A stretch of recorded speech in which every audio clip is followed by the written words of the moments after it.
surge money up front.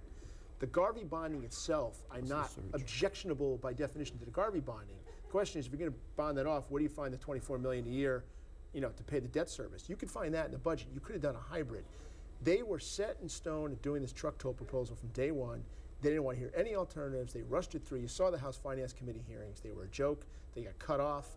The questions were not allowed to be asked to the director. They wanted to get this done and passed before the February breaks. They get out of Dodge before the pitchforks came out. And one more that, in addition to that, is the RIPAC report. Right. That there's going to be $700 million surplus at the end of the methodology that leadership chose. So there were alternatives. We could have bonded differently and not done the tolls. There were many things we could have done. And I had proposed the amendment on the Senate floor that said, do the Garvey bonding, get the surge, let's stop fixing the neediest bridges. Right. That's not what they wanted. Now, why do you think they were so set on this new program? I'd have to speculate, but I'll tell you one speculation is the governor is very much convinced that she's right about everything. And this was her baby, going back to last spring. She tried to push it through last June. The Speaker, to his credit, did block it, for whatever reasons, did block it in June. And the bill that we passed, as bad as it is, was better than the bill from last June. But I think once the governor had publicly committed to doing it this way, it was going to be my way or the highway with her. And obviously, she reached some accommodation with the Speaker over the course of the summer. We get to the beginning of session, they modify the bill, and they push it through. That's my speculation. I'll give you two speculations. One, I think ultimately the federal gas tax is going to go away. And I think that the governor's been whispering to the White House, and this is the test case for the White House on making that go away. If tolls work, I believe that we'll see the federal gas tax, that whole account is problematic and hasn't been funded properly. There could be a shift in how the feds fund infrastructure improvements. Secondly, I think that we've got a 610 connector problem, in that it's going to cost so much more than anybody's aware of that they need a perpetual income stream, and the tolls was the only way they were going to get it. Yeah, I agree with that last point. The 610 connector is a serious problem in this state. And I've talked about how I think we ought to maybe consider just taking it down and redesigning the whole thing. We could talk a whole show on that topic, but that's a good point. That is a huge component of the cost of our road problems and infrastructure problems in the state. And this plan doesn't really address it, not now. But it'll pay for it. But part of it was they were going to apply for this extra $400 million because they're going to put a bus lane in. Well, we'll see. I don't know why you pass a plan based on what you're going to hope happens, but. So what do you think changed for the Speaker between the initial bill and then his enthusiastic support for this bill? Did you think his support for this bill was that enthusiastic? At the end, it was like, that's why he rounded up all those votes. No, he supported it. Did you? I thought the governor was far more enthusiastic than the Speaker, but frankly, I don't know the answer to that question. I don't want to speak for the Speaker. I suggest you invite him on and ask him. Well, it's certainly out there now, and the question is whether or not it will pay dividends for Republicans at the tolls in November. You said earlier, something I want to make. This to me is not a Republican issue, it's a taxpayer issue. I agree. I think this vote is going to cost a lot, and should cost a lot of Democratic legislators their jobs this fall. But it's not always going to be against us. Some of them will be against Republicans, and some are going to be against fellow Democrats. When I hear from people in my district, it's not just Republicans complaining. There's a lot of districts in this state where the real danger to a Democratic incumbent comes in September, and I think you're going to see a lot of people defeated in primaries, too. I think you'll see a lot of Democratic primaries and a lot of independents running. Very good. We're going to have another break. We'll have our last session talking politics and truck tolls after these commercials.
and welcome back to 10 News Conference.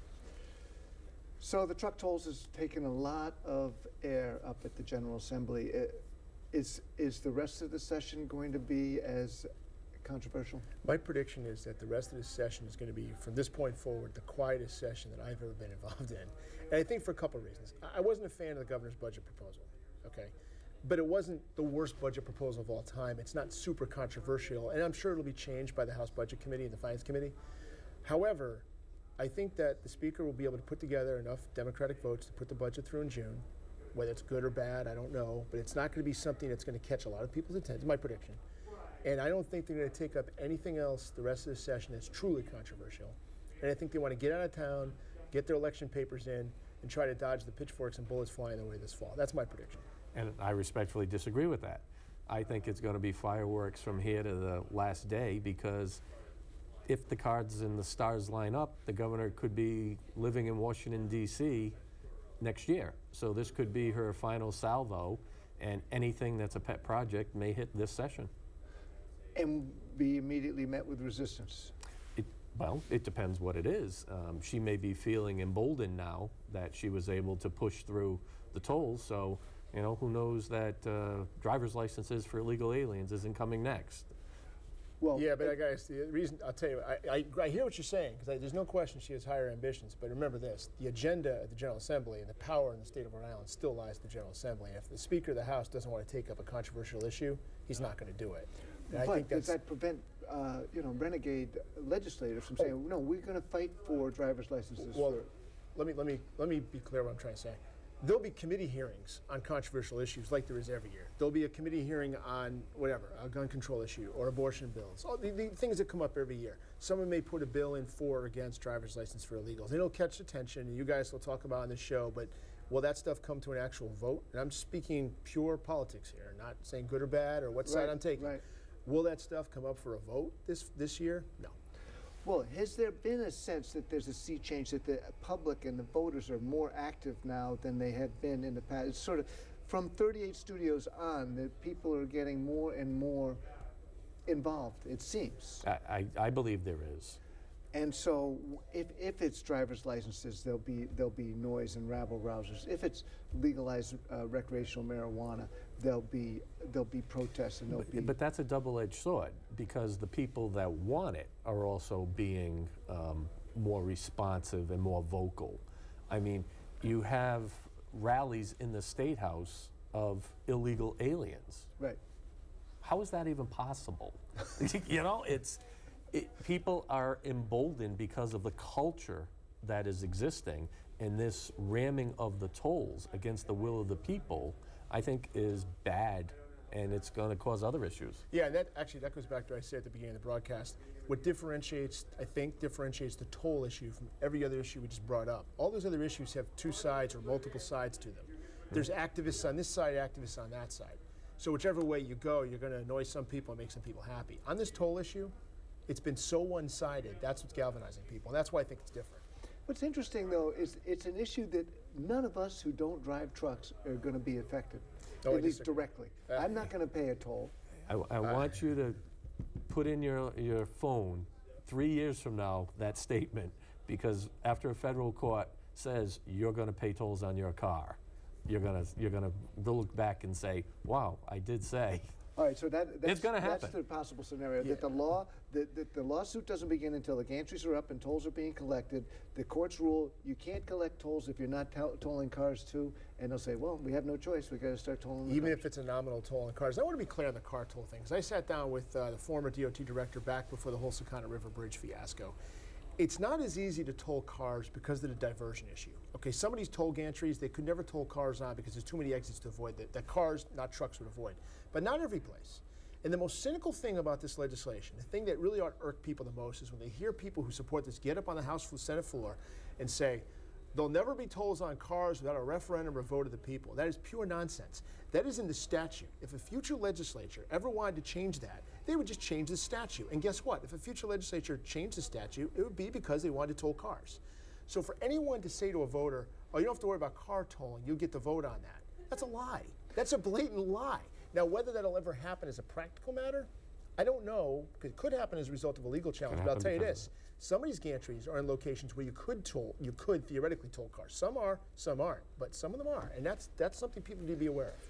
Tell me about another issue. Tell me about legalized marijuana. If you know, there's a push this year, a little stronger than it's been the last 4 or 5 years, because it seems like 2 other New England states are on the verge of legalizing recreational marijuana. Is there any thought in the House that it could happen? Well, as you probably know, I've been the lead co-sponsor on a legalization bill for several years now. I think this is one of those issues that cuts across party lines. Some of my Republican colleagues are in favor, some are not. Some Democrats are in favor, some are not. I think we should have legalized it a while back. But putting that aside, Massachusetts seems poised to put it on the ballot for a referendum this year. Yeah. If Massachusetts legalizes it, it's going to be very hard for Rhode Island not to follow suit. So to my mind, we should move forward and do it so we have the mechanism set up to at least capture the business side of it.